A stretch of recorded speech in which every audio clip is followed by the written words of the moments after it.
Halo,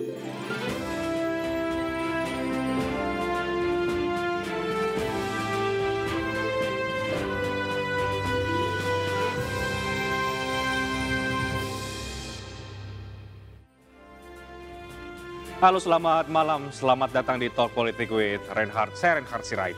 Pemirsa, dinamika koalisi menuju pemilu 2024 semakin intensif dengan manuver sejumlah partai politik. Sejumlah ataupun ada setelah kunjungan DPP Partai Nasdem ke Sekretariat bersama PKB dan juga Gerindra, lalu Partai Nasdem bersama Partai Demokrat dan juga PKS melakukan pertemuan bersama dengan Anies Baswedan.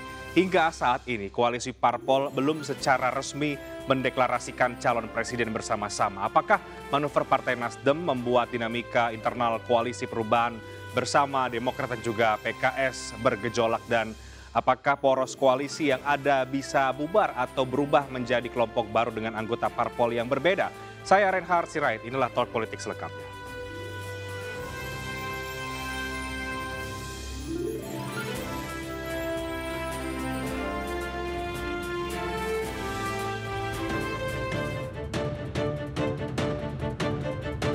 Tiga partai politik yakni PKS, Nasdem, dan Demokrat menggelar pertemuan di kediaman Anies Baswedan di Lebak Bulus, Jakarta.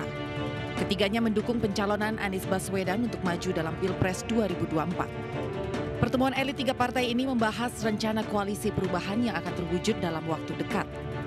Ketiganya bahkan sudah menyatakan satu frekuensi untuk mendukung penuh Gubernur DKI Jakarta periode 2017 hingga 2022 itu. Kami berkumpul makan siang bersama di rumah bersama dengan teman-teman partai koalisi, yaitu dari Partai Nasdem, Partai Demokrat, dan Partai Keadilan Sejahtera. Kemudian ini adalah obrolan rutin yang sebenarnya berlangsung terus-menerus selama ini. Jadi banyak hal yang dibicarakan, update-update, dan guyup, suasananya solid, suasana siap untuk bergerak bersama. Partai Nasdem mengaku terus menjalin komunikasi dengan Partai Demokrat dan PKS, serta membuka peluang sebesar-besarnya bagi partai lain yang ingin bergabung. Begitu juga dengan Partai Demokrat yang berharap bahwa ketiga partai ini segera menandatangani dukungan untuk Anies Baswedan dan menunggu deklarasi 20% sebagai syarat dukungan. Ketua Umum Partai Demokrat, Agus Harimurti Yudhoyono, telah menyampaikan posisinya secara terang benderang terkait untuk mengusung Pak Anies Baswedan sebagai calon presiden 2024. Nah, tentu harapan kami adalah bahwa tiga partai segera menandatangani dukungan untuk Pak Anies sebagai calon presiden. Sebelumnya, Wakil Ketua Umum dan sejumlah pengurus pusat Partai Nasdem menyambangi sekretariat bersama Gerindra PKB di kawasan Menteng, Jakarta Pusat. Kedatangan elit Partai Nasdem ini disambut sejumlah petinggi PKB dan Gerindra. Dalam kunjungan ini, Wakil Ketua Umum Nasdem Ahmad Ali menyebutkan pertemuan dengan Partai Gerindra dan PKB untuk menjalin komunikasi seperti biasa antar parpol. Bahwa politik itu sangat dinamis, ya. Semua kemungkinan juga akan bisa terjadi, ya. Tapi paling tidak sampai hari ini dua koalisi yang satu sudah terbentuk, satu hampir juga sudah terbentuk. Nah, kita saling mendoakan, oke? Nah, pastikan siapapun pemenangnya pasti itu untuk Indonesia. Nasdem merupakan partai politik pertama yang menjadi tamu di Sekber Gerindra PKB setelah 3 hari Sekber diresmikan. Namun kehadiran Nasdem di Sekber Koalisi Gerindra PKB ini bersamaan dengan isu keretakan koalisi perubahan bersama PKS dan Demokrat. Ya, maju mundur koalisi parpol jelang pemilu 2024 itulah topik utama kita untuk malam hari ini. Seperti apa peta koalisi partai politik jelang pemilu 2024? Kita akan bahas sejumlah peristiwa politik seminggu belakangan bersama dengan 3 narasumber. 2 diantaranya bergabung bersama dengan saya di studio. Ada Bang Jansen Sitindaun, Wasekjen DPP Partai Demokrat. Bang Jansen, selamat malam, apa kabar? Selamat malam Reinhard, selamat malam penonton MNC. Ini kalau Bang Jansen sudah turun, artinya pemilu sudah dekat, begitu ya Bang? Aromanya udah sudah kelihatan. Juga ada Mas Saiful Huda yang bergabung lewat sambungan Zoom. Saya sapa juga Mas Saiful Huda, Wasekjen dari PKB. Selamat malam, Mas Saiful Huda. Malam Renat, apa kabar? Oke. Johnson sama Bang Malam, Pangi. Mas Saiful. Ya, dan juga ada Bang Pangi Syarwi Caniago, Direktur Eksekutif Foxpol Center. Selamat malam, Bang Pangi. Malam Bang Reinhardt, malam Bang Jansen. Jadi, Bapak-Bapak semua, kita bahas soal koalisi parpol yang seminggu ini tampaknya cukup dinamis ya. Saya mau langsung ke Bang Pangi terlebih dahulu dari kacamata luar, melihat ada pergerakan-pergerakan partainya Nasdem, pertemuan Jokowi Surya Paloh, kemudian juga statementnya ketumnya Bang Jansen, Mas AHY. Apa yang Anda simpulkan dari situ? Ya pertama Bang Reinhardt, kalau peristiwa momentum itu kan nggak satu peristiwa ya. Berarti ada bentangan empiris peristiwa yang menyambut setiap peristiwa itu. Ya. Tidak satu rentang, tapi panjang perjalanannya. Jadi saya pikir ada 3 peristiwa menarik. Pertama adalah peristiwa Demokrat secara resmi sudah mengatakan akan mengusung Pak Anies sebagai capres. Soal cawapres ternyata memang saya lihat AHY atau Demokrat tidak terlalu ngotot untuk memaksakan itu. Ini menurut saya sangat menarik karena bahasa seperti Mas AHY itu berkelas sekali. Karena tidak harus AHY. Ya. Tetapi prosesnya equality, setara. Kesetaraan itu artinya bukan berarti AHY tidak pantas juga, tidak berhak juga. Karena di hasil surveinya Foxpol juga menunjukkan elektabilitas beliau sebagai cawapres itu potensial. Ya. Nomor urut 2 setelah Sandiaga Uno. Baru Ridwan Kamil ada di angka 16%. Nah artinya potensi beliau untuk digandeng menjadi cawapres juga ada peluang itu. Nah di dalam politik itu pendekatan koalisi kita kan sayang sekali sekarang Bang Rehat ya. Koalisi berbasis figur kandidasi. Jadi kalau nggak koalisi itu, kalau nggak klik itu, kalau nggak ada calonnya, wakil calonnya itu kader mereka sebagai capres atau cawapres.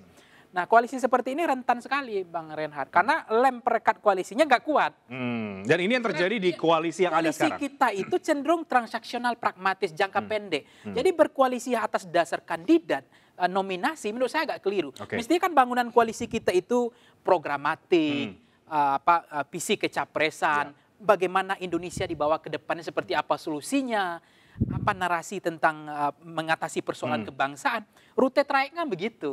Jadi itu yang saya maksud adalah koalisi catch all party, koalisi berbasis ideologi, program, kebijakan. Oke, Bang Pangi, ketika ada statement dari Mas AHY soal mendukung Anies Baswedan, menurut Anda apa makna di balik pernyataan Mas AHY itu? Ya bisa dua, bisa saja memang karena ingin Demokrat kalau memungkinkan itu kan potensinya ada AHY sebagai cawapres. Karena beliau adalah kader terbaik juga. Kalau kita lihat lumbung suaranya AHY juga punya basis yang berbeda dengan Anies. Misalnya ada di Sumatera, ada di Jawa Barat, ada di DKI Banten juga. Nah tetapi memang ada juga Khofifah yang kuat di Jawa Timur, Jawa Tengah dan seterusnya. Tapi kalau simbol dari ini kan kalau kita lihat apa makna simbol di balik ini, kalaupun AHY kemudian mengatakan mendukung, tetapi kemudian AHY mengatakan itu diserahkan sepenuhnya kepada Pak Anies, itu kan bahasa sebetulnya sudah cukup bagus. Ada kemajuan. Artinya selama ini DNA tendensinya Demokrat itu kan koalisi seolah-olah kita berkoalisi dengan syarat. Koalisi bersyarat itu ada kesepakatan yang belum ketemu, klik. Nah, orang membaca, masyarakat awam bukan saya ya, itu seolah-olah Demokrat tidak bisa mengusung Anies kalau hanya tiket kosong. Tiket kosong itu dalam arti ya harus ada kesepakatan lain. Artinya kepastian terhadap Demokrat. Nah sekarang Demokrat menurut saya agak menurun. Menurunkan saya nggak mengatakan menurunkan ego, egonya itu udah mulai menurun bahwa itu diberikan kebebasan kepada Pak Anies. Nanti saya ke Mas Saiful Huda, tapi saya ke Bang Jansen dulu. Sebelum kita bicara soal cawapres dan lain sebagainya, Bang Jansen, Nasdem ke sekbernya Mas Saiful Huda, Gerindra PKB. Kemudian ada pertemuan Pak Jokowi Surya Paloh.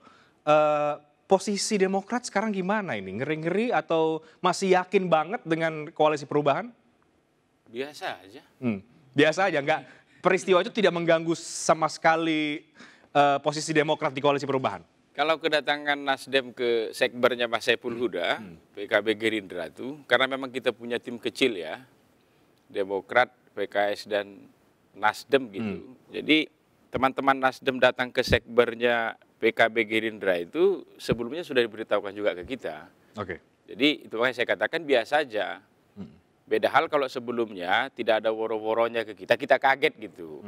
Jadi sudah ada pembicaraan itu terlebih dahulu? Nah biasa aja, itu kan bagian dari silaturahmi kan. Kalau pertemuan antara Pak Surya Paloh dengan Pak Jokowi begitu, hanya beliau berdua lah yang tahu. Itu dia apa yang mereka bicarakan. Tetapi apapun yang mereka bicarakan begitu, khususnya misalnya kalau kaitannya dengan soal politik praktis begitu, nggak ada juga kaitannya dengan Partai Demokrat begitu. Kalau soal reshuffle dan lain-lain kan itu kembali ke Pak Jokowi kan begitu dia. Jadi, yang ada kaitannya adalah kalau kemudian Demokrat tidak, Nasdem tidak lagi solid di koalisi perubahan, itu yang ada kaitannya Bang Jansen. kalau sampai per saat ini solid, solid. Karena begini, PT 20% itu kan mewajibkan seluruh partai di luar PDIP ya untuk berkoalisi. Itu makanya butuh kesetaraan begitu, karena semua sama-sama butuh nih. Anggaplah misalnya Nasdem ya, buatlah punya 19%.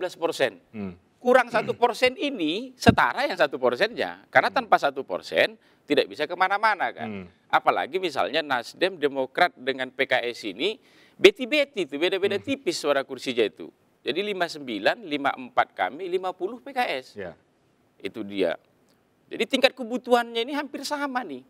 Itu makanya yang penting saat ini sebenarnya adalah bagaimana soal rintangan PT 20% itu kita tuntaskan dulu. Nah, kalau untuk koalisi kami ini, ya, mau tidak mau memang Nasdem, Demokrat, PKS harus solid.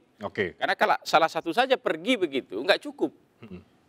Kebutuhan 20%-nya mau nyari kemana? Dan Anda yakin itu masih solid sampai dengan hari ini? Semoga sampai pendaftaran. Ada kata semoganya soalnya.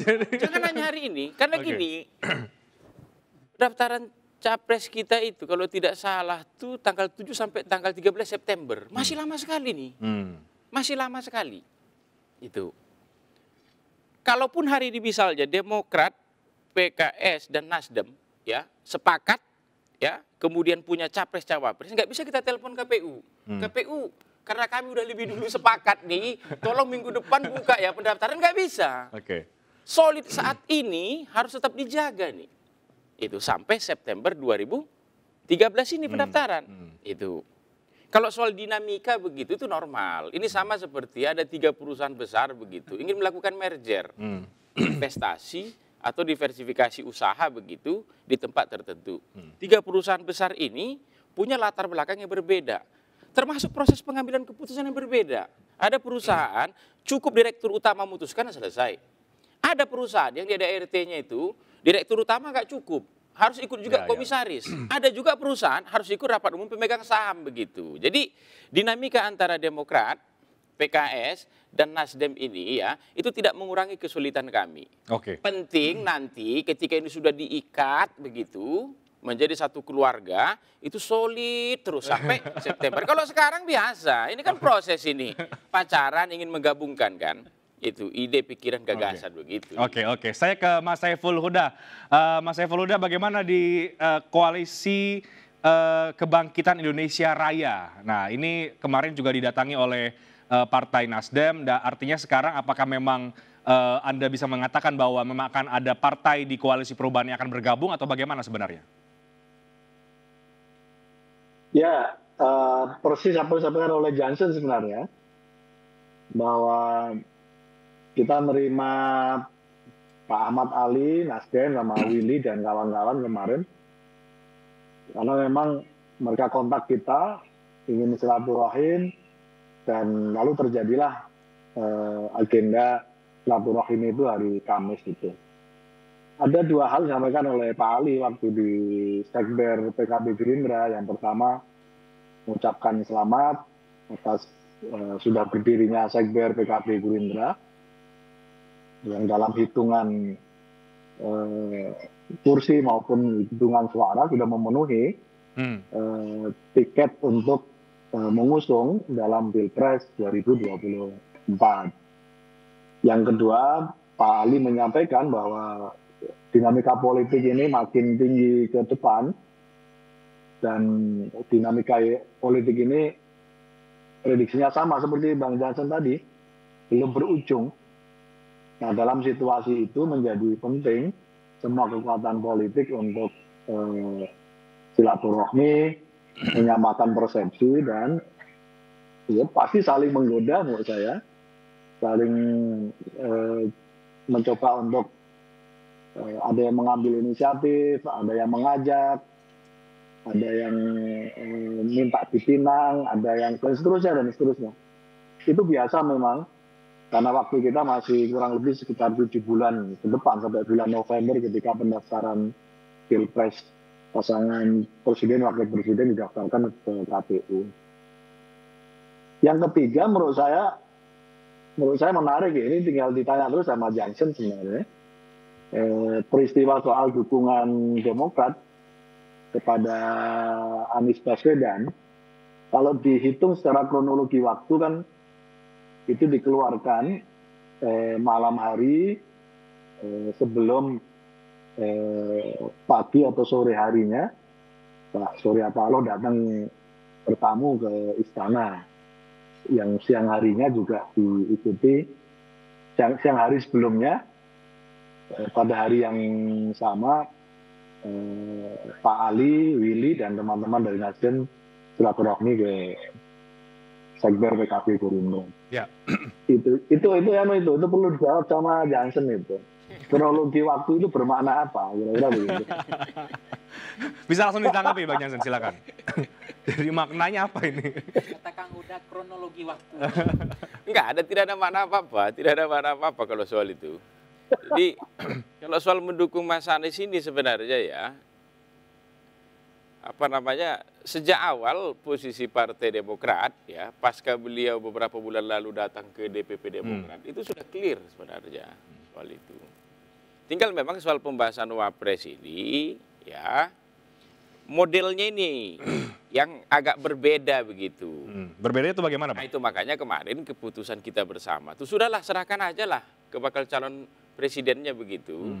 Tapi tentunya karena kita ini ingin menang begitu ya, mau tidak mau kita kembali juga ke Voxpol atau ke lembaga survei yang lain begitu. Kita lihat kan angka-angka itu, siapanya calon wakil presiden yang paling pas untuk mendampingi Mas Anies begitu. Kalau Partai Demokrat begini sebenarnya, kalau putusan Rapimnas kami kemarin itu sebenarnya tidak mendukung individu.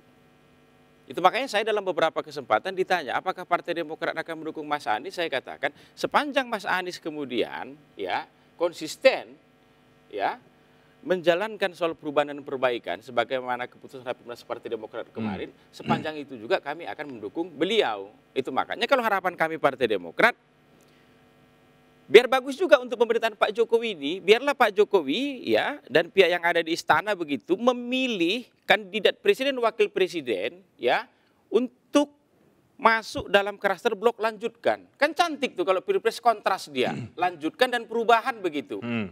Kalau kemudian misalnya perubahan kalah, benerlah yang dilakukan oleh pemerintahan Pak Jokowi ini. Kan itu dia. Itu makanya kami fokus pada tema perubahan dan perbaikan itu. Itu yang kita katakan, kalau bisa kandidat kita ini memang, ya potretnya itu adalah potret perubahan dan perbaikan. Jadi Pilpres besok kita ini agak kontras sedikit lah begitu. Itu dia. Itu makanya di Rapimnas, kita akan fokus mendukung kandidat yang mendukung perubahan dan perbaikan. Sekarang kami masuk ke tema itu sekarang. Jadi kita ke Mas Anies silahkan jenengan memilih wakil presidennya, tetapi potret kita perubahan dan perbaikan ini jangan juga jadi berubah kan begitu. Itu dia. Dan itu bagus untuk pemerintahan ini. Jangan juga kemudian frekuensinya besok semua FM. Kan cantik tuh, ada FM, ada AM. Yang ingin perubahan, dia datang dengan narasinya, utang akan kami buat begini, pertumbuhan ekonomi begini, itu dia, fiskal kita begini, moneter begini, negara maju penegakan hukum begini. Yang lanjutkan silahkan. Kami akan tetap mempertahankan utang yang tinggi ini. Nah, pertumbuhan ekonomi yang kami katakan 7% walaupun nggak sampai, tetap kami katakan akan 7 gitu misalnya. Gitu. Cantik. Jadi ada dua pandangan atau dua sisi yang berbeda begitu ya Bang ya di Pilpres. Kalau bisa ada 3 sisi. Kalau bisa seperti misalnya teman-teman PKB Gerindra ini kan sudah cukup juga tuh untuk buat koalisi. Berdua aja udah cukup. Jangan-jangan mereka punya sisi yang lain. Keumatan, kerakyatan, kebangsaan harus kita tarik dalam satu nafas yang sama. Misalnya temanya begitu. Macam-macam. Nah, kan cantik. Kita kembali ke koalisi. Mas Saiful Huda, ketika setelah kemarin ada pertemuan dengan Nasdem, ini bahasanya silaturahmi, bahasa ke publiknya. Tapi yang namanya pertemuan antar aktor politik Saya pikir tidak mungkin ada pembicaraan soal politik begitu loh. Jadi banyak yang kemudian membaca bahwa jangan-jangan kemudian Nasdem bisa saja bergabung dengan koalisi Anda. Masih sangat ada kemungkinan karena sekali lagi ya Nasdem kan belum punya bikin poros kan baru. Bang Jansen kan baru bikin tim kecilnya.